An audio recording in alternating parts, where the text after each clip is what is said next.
What's up, everybody? Welcome back to Twisted Life of TV. I am Poetry. You are here for another recap and review of Raising Kanan. It's season 4, episode 4, The Way We Were. I'm just going to be jumping right into these episodes this particular season because there's not a lot of discussion that needs to be had beforehand. There's nothing really exciting that's going on, in my opinion.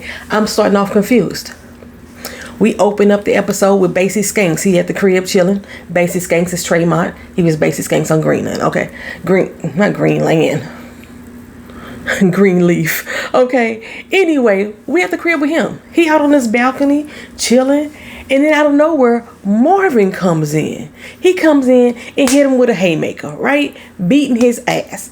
Then he rolls him out the doggone building like dirty laundry. He in one of those hampers, just rolling him out the building. I was like, did we not know where he was at until Joaquin told us? Remember, Joaquin said that she was going to set him up with Basie so they can get a connect, to the other Eastern dealers or what have you. Did we not know where Basie was at? Now, he played us last season because he convinced us to take out Hollywood. I forgot what Hollywood's name was on this show, but he was Hollywood in Queen Sugar, right? Basie set him up for Rock to kill him and take him out and basically played Rock. Okay, so Rock feels like he owes her, but why are we here? How did we get all the way to Baltimore? Just so Marvin can beat him up in his apartment building and wheel him down to a damn naked ass pool. He put him in a drain pool, right? How you go on beating up the person that you coming there to make a connect for? I guess intimidation works. I guess it works.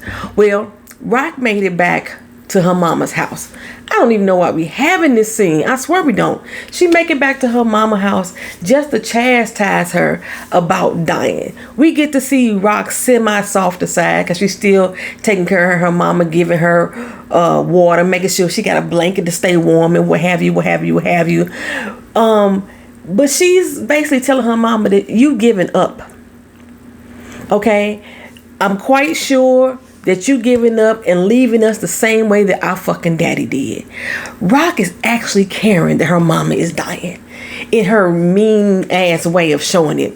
I'm sensing a little hurt coming up from Raquel under all that bravado that she tries to expose.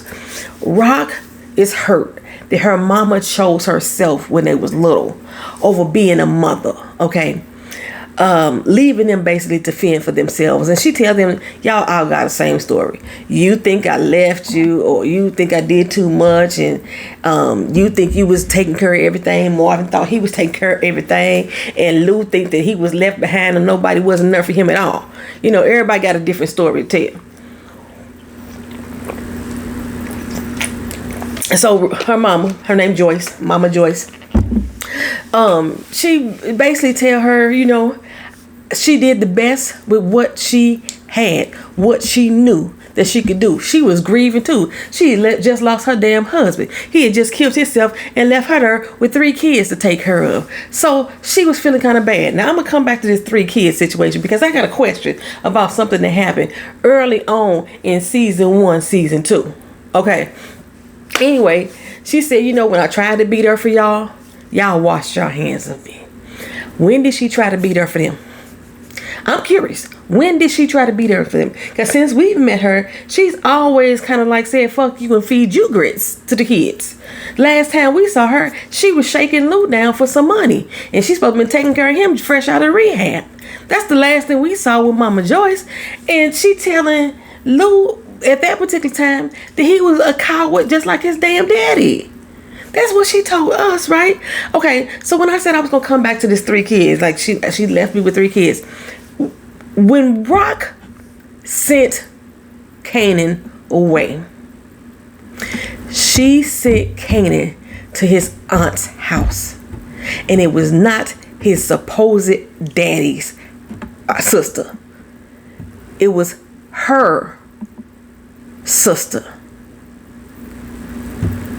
What happened to her? Her name was Deborah. I remember that.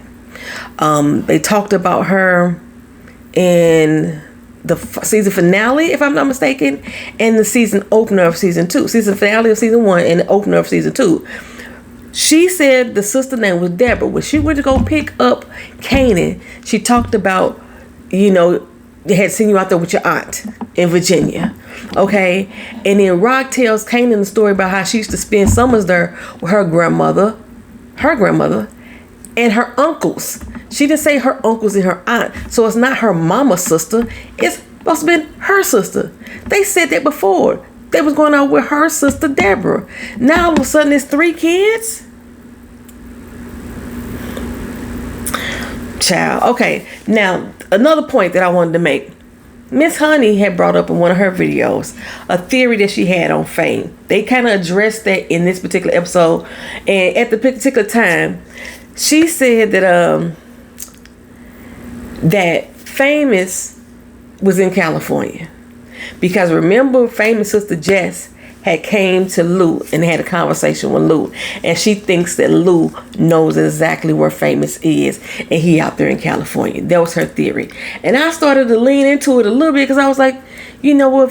I told you I thought Famous was in witness protection. And I was thinking, well, maybe he ain't in witness protection because he has to snitch when he goes into witness protection. And I didn't think that he snitched because Kanan named his first child after him. Remember, Famous's real name is Sean. And Kanan named his first child after Sean. So I don't think he would have named his first child after somebody that snitched on him or his family. Unless it was to get rid of Rock. Because we see in this episode, this is now he back on the path of trying to get rid of his mama. I'm still stuck on my theory that he's in witness protection. And like I said, the end of this episode kind of solidified that a little bit more for me.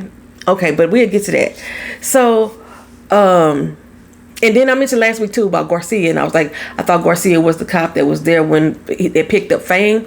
Garcia was also the cop that had partnered with Burke when Howard had got shot in the park by Kanan.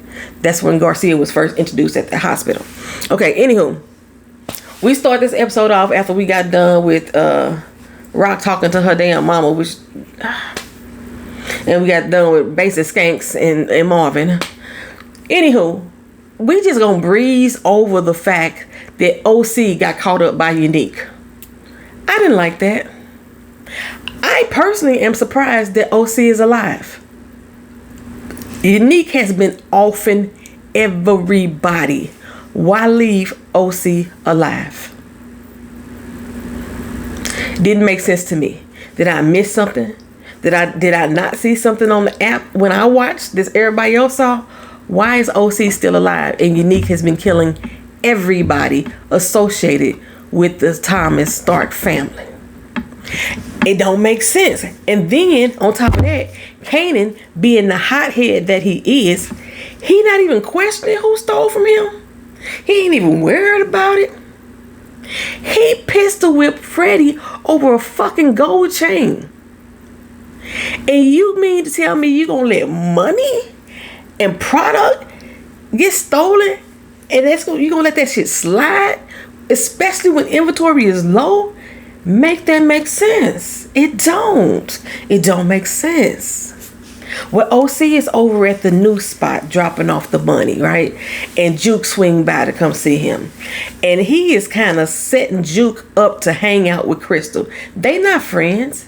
Now I did forget that Crystal, when she had her friends jump Juke never told anybody what happened to her. So I could understand why Kanan's still rocking with her, and he probably wouldn't, knowing that Crystal had did that to his favorite cousin. But I'm like, but still, he already know that Juke don't fuck with the girl, so why is he trying to force them to be friends? Juke is like, man, you were supposed to be kicking it. What the hell is going on, right? Holler at me when you're not busy. He like, I got some things to do, right? I swear, if it was me, every time I saw Crystal, it'd be on site. If I didn't finish her the first time, it'd be on site. Okay, well, it's on site with Marvin, like I say, and now Rock has left Mama house and then made it to Baltimore with Marvin. They got, like I said, Skank down here in his drain pool, whooping his ass. And then they moved on to Russian roulette. Okay, if you don't know what the Russian roulette is, that's when you put a singular bullet into the gun, turn the barrel, and fire. and to take your chances of whether or not that singular bullet gonna hit you, right? Basically, it's like, look at her, like, whatever you want, whatever you need, just let me know. I got you. Just talk to me, right? Talk to me. When they told him that they wanted a name to his connect, he's like, damn, y'all gotta do all this? That's all you gotta do is fucking ask? That's all you had to do is fucking ask. Why it gotta be like this, right? I mean, like I said, you did con them. You did con them. And this is a little payback. This is a little payback. A little warning for you not to ever do that shit to them again. That's basically what it was. I think he got the picture. I don't know if this is going to be the last time we see Tremont, basis case. I don't know if it's going to be the last time. But I think he got the picture.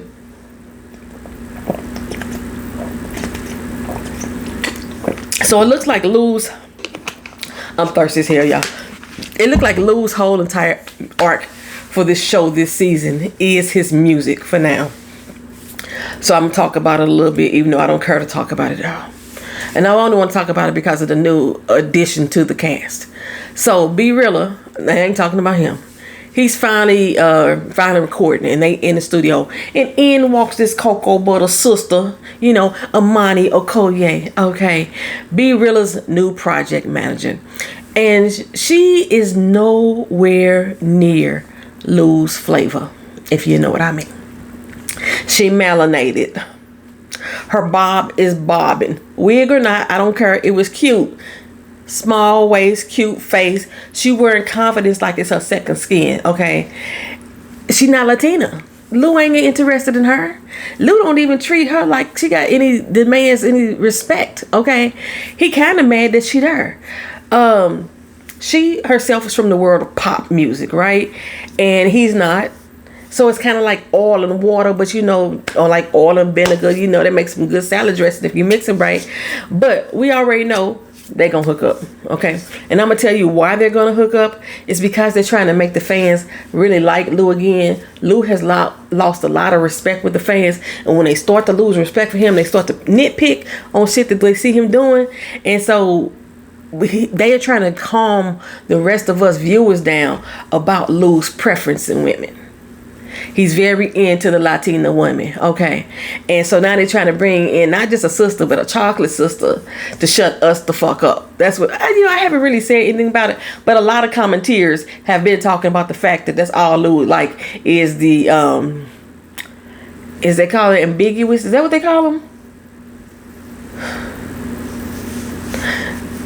Yeah, the non-black sisters. Okay, whatever. Anywho. So Lou just basically sees her as somebody that's going to get in the way of his progress. She's going to be somebody that's going to be trying to change his music, change him, his way of thinking. And the engineer tell him, look, hey, as far as I know, I've seen her around here with a lot of acts. She's on the up and up. She's kind of a big deal. And Lou said, I'm a big fucking deal. You better ask somebody, okay? So Kanan going to make his way over to Snaps and Pops. And they like, hold up, baby, you kind of light. You remember he got to still pay them interest in whatever other business arrangement he got with them. And Kanan is like, oh, we got hit, my bad. We got hit, my bad. What the fuck does that got to do with their money? Nothing at all. Pops tell him, look, we don't lower your bills just because your check got short this week. What the fuck you talking about? You need to figure that shit out. Ride from Peter to pay Paul. Go down to the Amscot and take out a loan. Something happened in these streets, though. He asked Kanan, did Rock get hit too? And Kanan like, hey, ask Rock. We asking you. I figured that he's thinking or questioning three things. It's something going on in these streets. Pops and Snaps usually got their ear to the ground. And it's something happening in these streets that they don't know nothing about. That makes them leery. 2, Rock may have been the one that hit him for his stash. They've had problems with her before. Based on the way this conversation rolling, I think they're leaning a little bit more towards let's separate ourselves from Rock, okay? Especially if her stash got hit too. 3, they may be next. They may be next in line. Got to keep our heads on the swivel. That's one of the 3 things that I think that Snaps is thinking right now. And no, they offer him some solid advice on, how other people are viewing him. They also give him a pass on him being a little short with his money right now because he's looking kind of weak.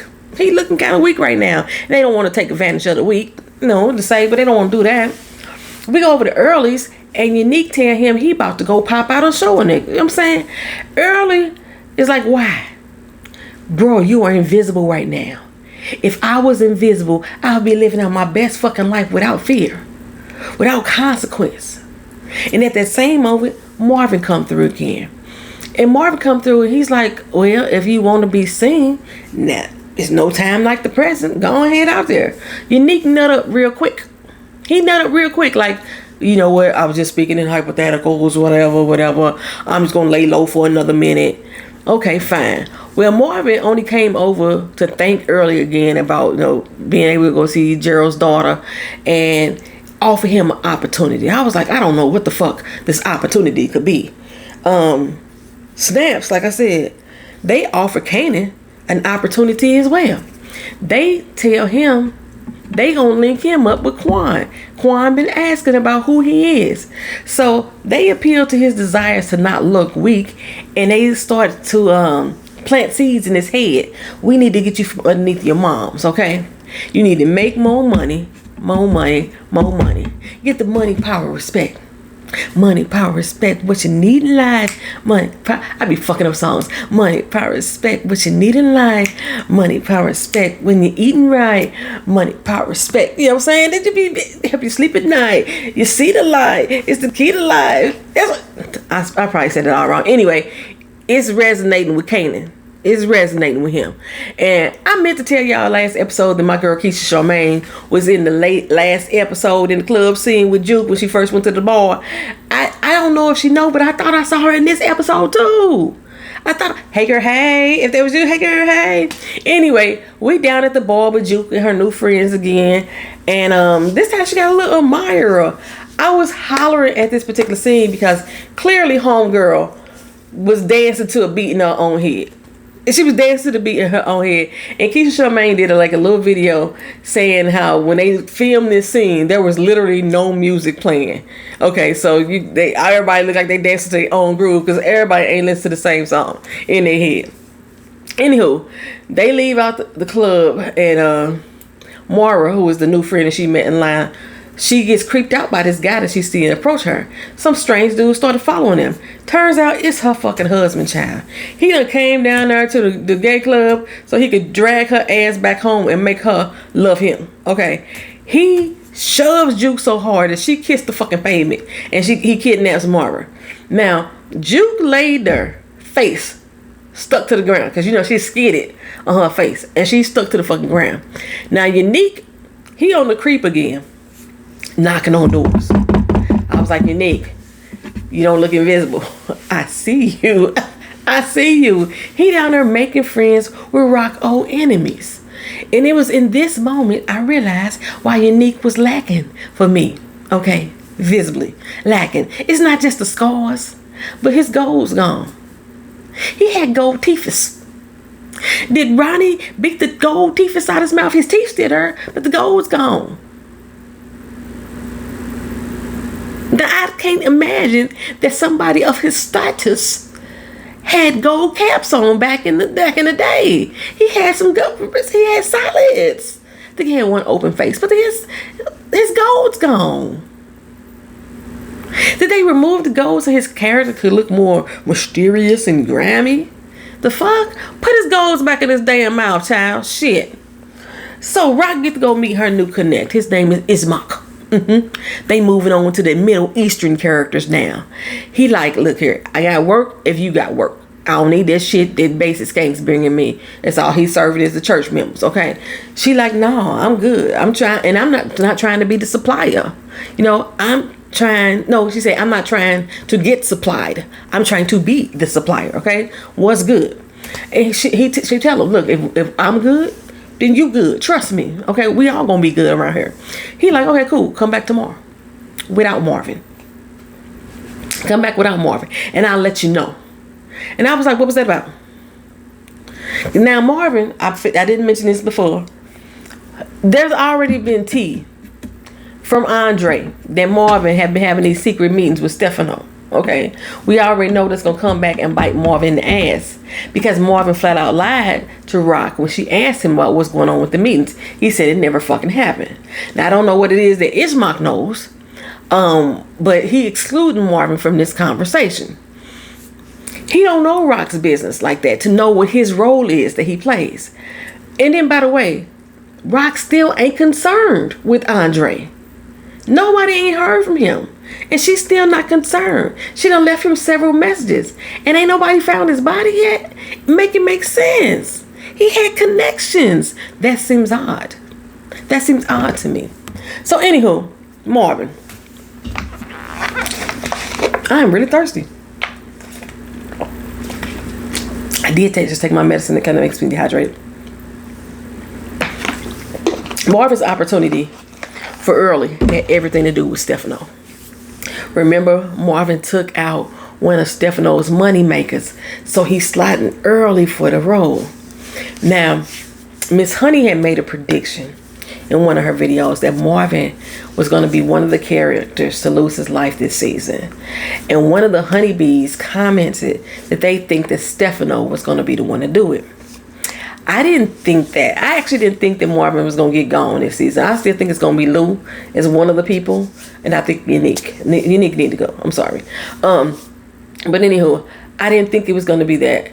But with this conversation that Stefano is having, it's kind of making me lean towards they might have a point. Okay. Because Stefano tells Marvin, I'm taking your word that earlier is on the up and up, right? Any fuck ups, I'm taking it out on you. And I already see how this is about to go, right? Early is going to take the reins. I think that it's going to come back, and Unique is going to have some type of involvement in some kind of way in the situation, and it's going to tie back to Marvin. Rock is not going to ride for Marvin because she's already feeling betrayed, and her pride is going to get in the fucking way, like, as it always does, and her pride is going to come before family. Speaking of family, Kanan decides to go meet with Quan. Like Snap said, right? And he let him know, I'm my own man. You ain't got to go to my mama to talk to me, right? Especially after he learned that Quan has been taxing Rock an extra 20% that he didn't know about. No need to go to her. Come straight to me, right? So, Unique, he is now making more frenemies. Him and his new frenemy, they go out to go fuck Rock operation up. He's hitting the distro house. How he knows what his distro house is, I don't know. I guess he's still casing the drivers. I guess that's what he's doing. Unique told, what was his name? I would call him frenemy, Damon. Told him, take everybody out. Like I said, Unique has been offing everyone in his way. Why is OC still alive? Make it make sense. When they came in there blasting, they ain't asked no questions, they ain't tell no lies. They came in there blasting. And they did a lot of freaking damage. But Frenemy got hit. He looked dead to me. There was a forklift driver that had already got hit, and his forklift went straight into this 15-foot steel shelf and pushed that shelf right on top of him. Unique managed to get away. He did that little one, pew, shot, like, you know, Harlem Nights. He did that one little shot. Is that Harlem Nights? Oh, Senior Hall kept shooting that one little bullet, pew, and Tommy was like, the fuck is you doing?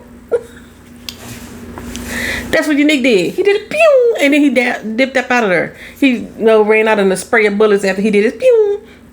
Okay, anyway, he got no money. He took no dope, but he did get a lot of bodies, okay? Which is basically it's gonna negatively affect Rock's movement. It's gonna get people to not trust her. So Rock swing by and said something to Terry about why you didn't call me before you called the cops.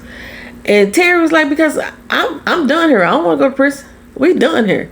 His psycho brother, David, remember him when he was the crazy one? He's like, the fuck do we are? We ain't done, okay?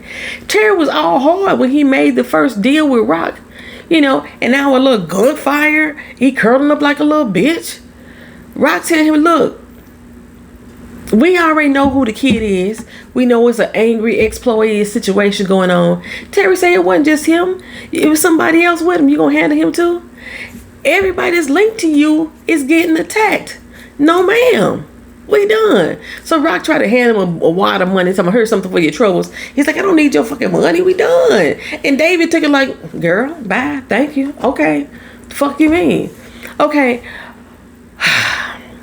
Why y'all keep doing business with scary motherfuckers? Why y'all keep doing business with scary bitches? That's how the fuck you get killed. That's how the fuck you get caught up. These are the type of motherfuckers that talk. Because they scary as shit. They betray you. And speaking of betrayal, Kanan is now stepping to Stefano. He got advice from Snaps, but he didn't get advice on how to do it specifically. And Stefano was like, look here, I work with your mama. I respect your mama. I ain't fucking with you. You should be lucky you standing there. And you should be thanking your fucking mama for making it happen. Okay? She bought $500,000 fucking dollars for your life from me. I wouldn't even give my motherfucking kid a fucking C note. Okay? So she must love your ass. Get the fuck out of here. Kanan was like, I just want to come by and meet you. No disrespect. I don't want to meet you. Bye. Okay? Well, Marvin finally get home when he see Juke's face. I told you looked like she had been scraped up off the ground. And Marvin like, oh no, not my baby. Not my baby. Who put hands on you? Well, I was like, Marvin, girl, you about to become a widow. He about to meet his maker. Okay? While Rock is out there meeting Ishmak. Okay? He acting real nervous, which made me nervous. Why are you shaking like a fucking leaf, Ishmak? What gives? He leads Rock through the restaurant out the back of his operation into the alleyway and tell her to get into this stinking Lincoln. And she ride off, don't know where the fuck she going, to some damn secret meeting that's way over in Timbuktu just to be told, I'll be in touch. Like, you can say that on the fucking phone. Okay, or you can tell Ishmak, I'll be in touch. Because there was nothing that you learned from Rock, okay? But anyway, over in New Jersey, another meeting has happened. Unique done dug up Sal's wife. Remember the Italians that Stefano wanted gone, but couldn't do it itself because the families don't attack each other? Okay, she linking up with Unique for payback. Because Unique tell her, I know who is responsible for your husband's death. I know because they tried to off me too. And I was like, Unique, you ain't being smart, bro. Sal's hit was okayed by Stefano. Yes, Marvin did it, but it was Stefano whose hands had the blood on it in that one, okay? Unique, you got hit by your own brother. And it was your own mouth that did it. Your brother didn't like the way that you was talking smack to him. You didn't like the way your brother was talking smack to you. Y'all egos got in the way. It's not the same. It's not at the hands of the same people. Now, Miss Honey, I told you her theory about Fame. She thought that Lou had spoke with Jess, and that's why Lou knew where Famous was at. But in this particular episode, Lou said that he did speak with Jess, and she could be lying, but he don't think that she is. She said that look, Famous not with her. Like I said, I'm sticking to my guns that he's in witness protection. I think one of my commenters said something about, but his mama looking for him too. Well, when you go into witness protection, they don't tell anybody where you going. They disappear your ass without a word. Nobody knows where you go. So they said Lou talked to Kanan, and he said that Famous's mama even went to the police for help to find Famous, which didn't make sense since the police already looking for Famous. Fuck she need to go to the police for, and they already looking for him. They looking for him for themselves, right? But Kanan said he thinking the worst right now. He don't want to think that way, so he gonna shut the fuck up. So two plainclothes police officers that go up to Rock's house and finally says, hey, something happened to Dre. And they said she wasn't a suspect, but the last person he met with was her. Okay, so that's why they at her house, and she was acting real defensive. She seemed real guilty to me, but they moved on for now with the warning: you got a way of popping up in a lot of cases that we're dealing with. A lot of homicides that you connected to, you involved in these random ass cases. I'm just saying, we know who you are. Okay, so. Speaking of random places, Marvin and Juke have popped up where Mara's husband is. Now, Mara isn't there. But Juke made Marvin leave his piece in the car to go handle him like a man, one-on-one. Marvin is a fighter, so he did just that. He walked in and gave old boy a piece of work. I'm saying, he laid them hands, the paws on him, right? And as he tried to leave after beating the dude's ass, the dude jumped up and grabbed a knife, sliced Marvin, okay, and then went back at him, getting the upper hand. He even got Marvin down on the ground, and he had that big ass, pretty shiny, unbloodied knife that he just sliced Marvin with, about to jab it in his face. He about to jab at him, and they was rustling, and it's getting close to the Marvin, it's getting close to the Marvin, it's getting close to Marvin, and Juke is down in the car, nervously watching the clock. Is the tick, whatever, it's a digital clock, so it wasn't ticking or talking at all. But the number dial changed from 1 to, to 2 or to 0 to 1, whatever. It went from 350 to 351, and Juke just had to come inside to find out what was going on with her daddy. And she sees him down on the ground with this dude on top of him with this big, pretty, unbloody knife that he just sliced Marvin with, about to jab it into his face. And Juke, poof, blew the back of that dead head off. The back of that dude's head off. Why can I not talk? 'Cause I'm thirsty. I'm really dehydrated. I really just took medicine.